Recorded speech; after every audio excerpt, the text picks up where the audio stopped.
Hello friends, आज मी तुम्हाला पालकची भाजी, पालक गरगट्टा अगदी सोप्या पद्धतीने कसा बनवायचा हे आज मी तुम्हाला रेसिपी दाखवत आहे। खूप चविष्ट आणि सुंदर लागतो राईस बरोबर खाण्यासाठी। यासाठी सर्वप्रथम इथे मी स्वच्छ 2 पाण्याने धुवून तुरीची डाळ घेतली, 1 टोमॅटो घातला आणि काही ठराविक आपल्याकडे ज्या भाज्या असतात त्या घातलेल्या आहेत। त्यानंतर थोडंसं शिजतानाच मी 1-2 ते 3 मिरच्या घातलेल्या आहेत। त्यानंतर भिजवलेले चण्याची डाळ आणि शेंगदाणे इथे घालून घ्यायचे आहेत हे सर्व।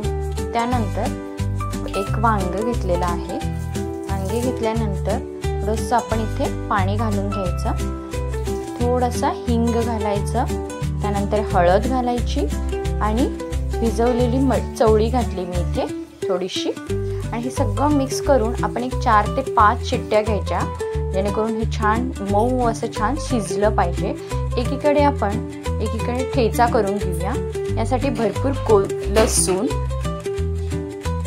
लसूण, त्यानंतर जिरं, मिरची, आपल्याला जसं तिखट हवंय त्यानुसार हा ठेचा आपण रेडी करून घ्यायचा। ठेचा आपण रेडी करून घेतलेला आहे। एकीकडे आपण कढईतून त्यामध्ये तेल गरम करणार आहोत।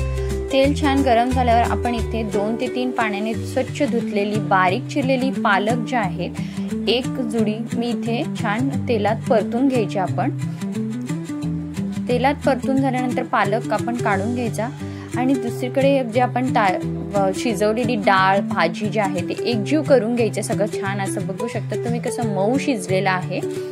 एकीकडे आता तेल गरम करून त्यामध्ये मिरचीचा ठेचा घालून घ्यायचा, त्यानंतर भरपूर असा हिंग घालायचा, थोडीशी धना पावडर घालायची, लाल तिखट, थोडासा काळा मसाला घालायचा आणि गरम मसाला घालायचा। ठराविक मसाले घातल्यानंतर आपण पालक बारीक करून घेतलेला आहे। तुम्हाला पाहिजे तुम्ही बारीक नाही केला तरी चालतो, जसं आवडीनुसार तुम्ही करू शकतात। इथे मी पालक बारीक करून घातला आणि शिजवलेल्या भाज्या डाळ जी आहे ती घालून घेतलेली आहे आणि हे छान असं उकळी येऊ द्यायचं। छान गरम उकळी आली, गरगट्ट्याला छान उकळी आल्यानंतर आपण इथे एकीकडे यामध्ये थोडासा आपण आंबटपणा येण्यासाठी चुका सुद्धा घालू, चिंच घालून घेऊया।